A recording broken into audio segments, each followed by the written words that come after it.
Nouveau chapitre dans l'affaire des écoutes.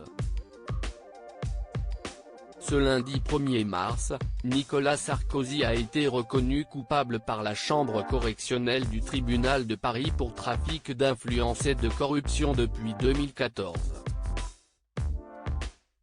Le verdict est tombé, et l'ancien président de la République a écopé de 3 ans d'emprisonnement, dont un ferme.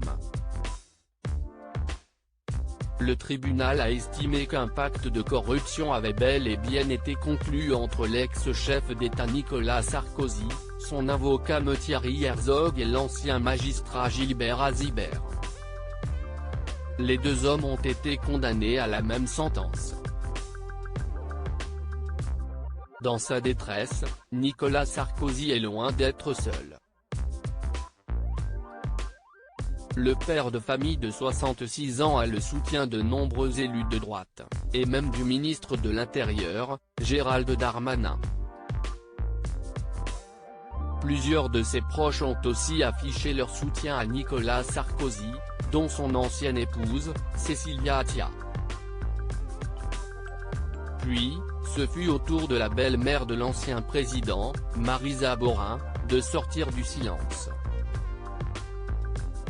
Ce mercredi 3 mars, la mère de Carla Bruni a fait savoir sa colère, en partageant plusieurs messages sur son compte Instagram.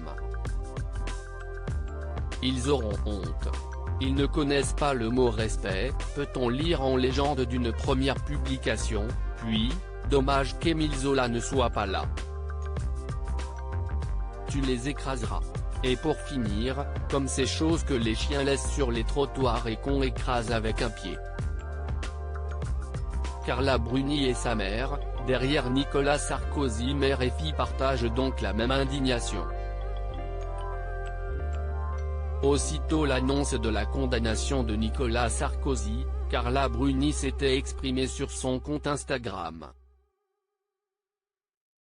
La chanteuse avait partagé une photo de son couple, et avait écrit en légende « Quel acharnement insensé mon amour @Nicolas Sarkozy ». Le combat continue, la vérité fera jour #injustice.